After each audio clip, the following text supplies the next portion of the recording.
If ancient knowledge has been preserved, and if, speaking in general, there exists a knowledge distinct from our science and philosophy, or even surpassing it, why is it so carefully concealed? Why is it not made common property?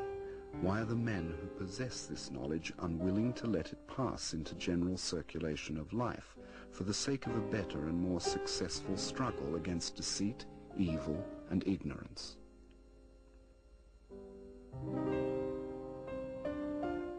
He answered, "The crowd neither wants nor seeks knowledge, and the leaders of the crowd, in their own interests, try to strengthen its fear and dislike of anything new and unknown.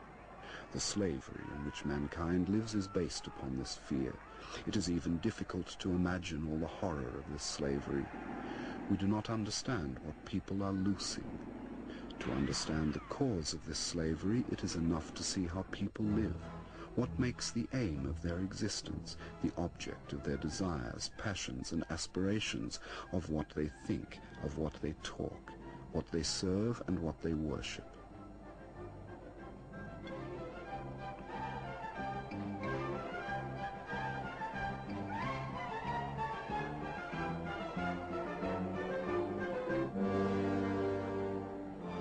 I remembered that a few days before this talk, I had seen 2 enormous lorries loaded to the height of the first floor of the houses with new unpainted wooden crutches.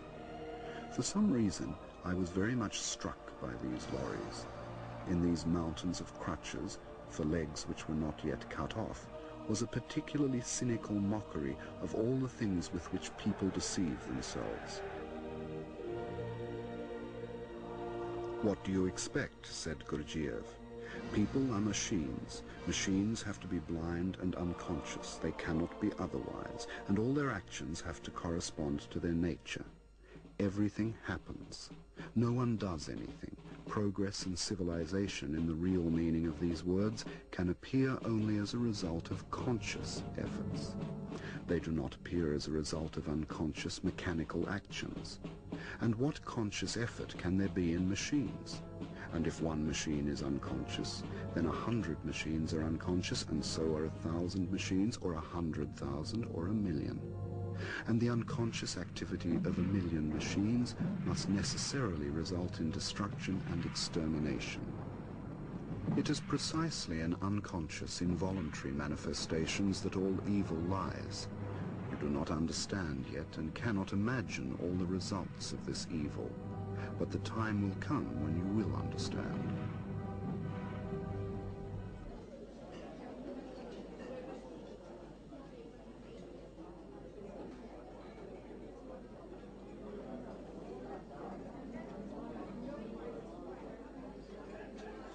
Talks with Gurdjieff and the unexpected turn he gave to every idea interested me more and more every day. But I had to go to St. Petersburg. I remember my last talk with him. I had thanked him for the consideration he had given me, and for explanations which obviously had changed many things for me. "But all the same, you know, the most important thing is facts," I said. "If I could see genuine and real facts of a new and unknown character, only they would finally convince me that I am on the right way."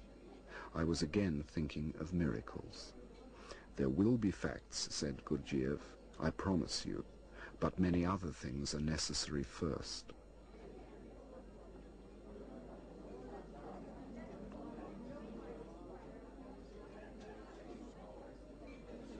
I did not understand his last words then. I only understood them later, when I really came up against facts, for Gurdjieff kept his word. But this was not until about a year and a half later, in August 1916.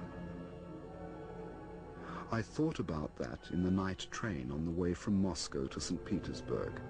I asked myself whether I had indeed found what I was looking for. Was it possible that Gurdjieff actually knew what had to be done in order to proceed from words or ideas to deeds and facts?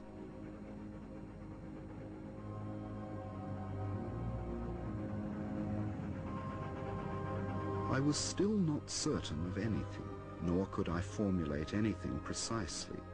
but I had an inner conviction that something had already changed for me and that now everything would go differently. This was the terrible summer of 1915, with its gradually lowering atmosphere from which, in spite of all efforts, I could not free myself.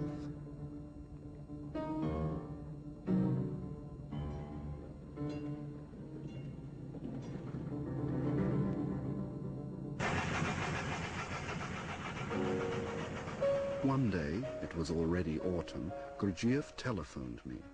He had come to St. Petersburg for a few days. I went to see him at once, and in between conversation with other people who came to see him on various matters, he spoke to me just as he had in Moscow. After January 1916, he began to visit St. Petersburg regularly every fortnight, sometimes with some of his pupils from Moscow. From among those who came to our lectures, a small group of people was gradually formed who did not miss a single opportunity of listening to Gurdjieff and who met together in his absence. This was the beginning of the first St. Petersburg group. The war was now being waged on Russian territory and was coming nearer to us.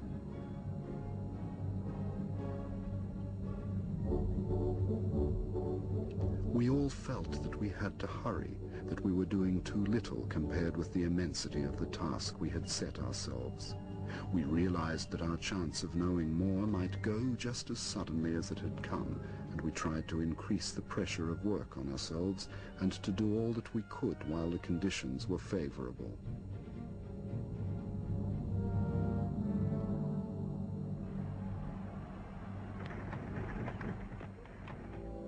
The next lecture began with the words, "Know thyself."